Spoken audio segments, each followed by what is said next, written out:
नमस्कार, स्वागत है आपका। तो आशा करता हूँ कि आप सभी लोग कुशल मंगल होंगे। तो आज हम बात करेंगे स्कॉर्पियो असेंडेंट यानी कि वृश्चिक लगन की कुंडली में राजयोग और धन योग कैसे बनते हैं इसके बारे में। तो चलिए शुरू करते हैं। सबसे पहले राजयोग की बात करेंगे कि राजयोग कैसे बनते हैं। राजयोग के लिए केंद्र और त्रिकोण का संबंध होना बहुत ही ज़रूरी है।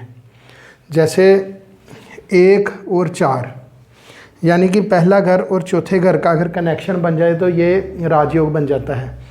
पहले घर का यहाँ पर वृश्चिक राशि स्वामी मंगल और चौथे घर के स्वामी शनि। मंगल शनि अगर इकट्ठे होकर केंद्र के घरों में, त्रिकोण के घरों में, लाभ भाव में या धन भाव में बैठ जाए तो ये 1 और 4 का राजयोग बन जाएगा। 1 और 5 का यानी अपना मंगल का और गुरु का। मंगल और गुरु अगर आपस में इकट्ठे होकर केंद्र त्रिकोण में बैठ जाएं, लाभ भाव धन भाव में बैठ जाएं, या मंगल और गुरु राशि परिवर्तन कर लें तो ये 1 और 5 का राजयोग बन जाएगा। 1 और 7 का यानी मंगल का और शुक्र का। मंगल और शुक्र राशि परिवर्तन कर लें, मंगल और शुक्र इकट्ठे होकर केंद्र त्रिकोण लाभ भाव या धन भाव में बैठ जाए तो ये 1 और 7 का राजयोग। 1 और 9 का यानी मंगल का और चंद्रमा का। मंगल और चंद्रमा अगर इकट्ठे होकर केंद्र त्रिकोण में बैठ जाएं, लाभ भाव धन भाव में बैठ जाएं, या आपस में राशि परिवर्तन कर लें, चंद्रमा लगन में आ जाए और मंगल 9वें घर में 9th हाउस में आ जाए तो ये 1 और 9 का राजयोग। 1 और 10 का यानी मंगल का और सूरज का। मंगल और सूर्य अगर राशि परिवर्तन कर लें या इकट्ठे होकर केंद्र त्रिकोण लाभ भाव या धन भाव में बैठ जाएं तो ये 1 और 10 का राजयोग। 4 और 5 का शनि का और गुरु का। शनि और गुरु राशि परिवर्तन कर लें या शनि और गुरु इकट्ठे होकर केंद्र के घरों में, चारों में कहीं भी, या त्रिकोण के घरों में 5वें में, 9वें में, लाभ भाव में या धन भाव में बैठ जाए तो ये 1 और 4 और 5 का राजयोग बन जाएगा। 5 और 7 यानी कि गुरु का और शुक्र का। गुरु और शुक्र राशि परिवर्तन कर लें या गुरु और शुक्र इकट्ठे होकर केंद्र त्रिकोण लाभ भाव या धन भाव में बैठ जाए तो ये 5 और 7 का राजयोग। 5 और 10 का यानी कि गुरु का और सूर्य का। गुरु और सूर्य इकट्ठे होकर केंद्र त्रिकोण में लाभ भाव धन भाव में बैठ जाएं, या गुरु और सूर्य राशि परिवर्तन कर लें। सूर्य 10वें घर में, सूरज जो 5वें घर में आ जाए, गुरु 10वें घर में चला जाए। और 7 और 9 का यानी शुक्र का और चंद्रमा का अगर राशि परिवर्तन हो जाए या शुक्र चंद्रमा केंद्र त्रिकोण लाभ भाव या धन भाव में बैठ जाए तो ये 7 और 9 का राजयोग। 9 और 10 का यानी चंद्रमा का और सूर्य का।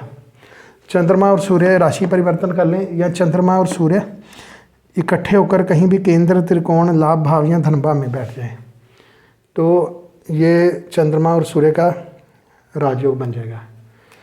तो अब हम बात करते हैं धन योग के बारे में। धन योग बनेंगे 1 और दूसरे का कनेक्शन, पहले घर का और दूसरे घर का अगर कनेक्शन हो जाए, यानी मंगल का और गुरु का अगर आपस में राशि परिवर्तन हो जाए या इकट्ठे होकर केंद्र त्रिकोण लाभ भाव या धन भाव में बैठ जाए।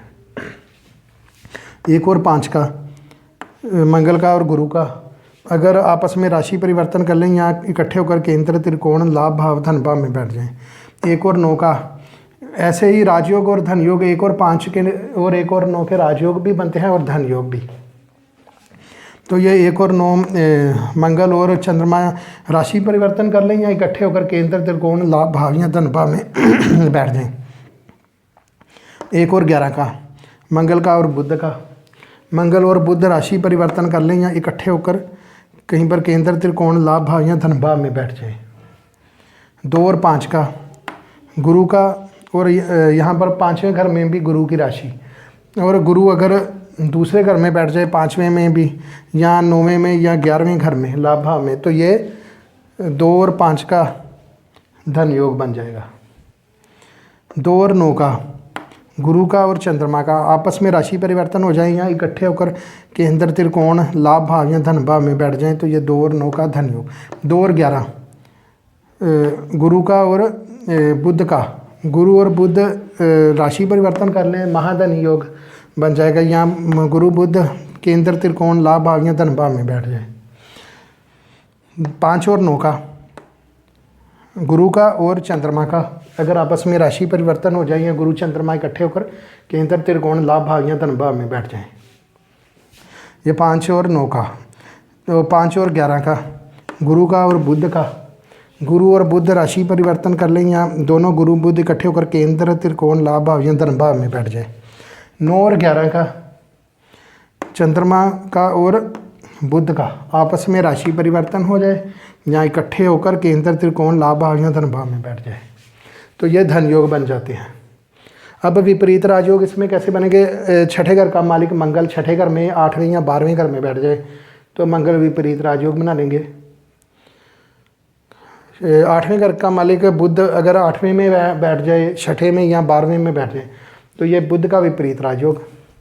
और शुक्र अगर 12वें घर के मालिक होकर यहाँ पर 12वें में, छठे में या 8वें में बैठ जाए तो ये शुक्र का विपरीत राजयोग बन जाएगा। जो राजयोग और धन योग होते हैं वो केंद्र त्रिकोण में लाभ भाव में धन भाव में बने तो ज़्यादा अच्छा रिजल्ट देते हैं। तीसरे छठे 8वें 12वें घर जो होते हैं इनमें वो इतना अच्छा रिजल्ट नहीं देते, उनके रिजल्ट में कमी आ जाती है। तो दर्शकों, आज हमने बात की वृश्चिक लग्न में राजयोग और धन योग कैसे बनते हैं। अगली वीडियो में हम बात करेंगे धनु लग्न की कुंडली में राजयोग और धन योग कैसे बनते हैं। तो इजाज़त दीजिए आज के लिए बस।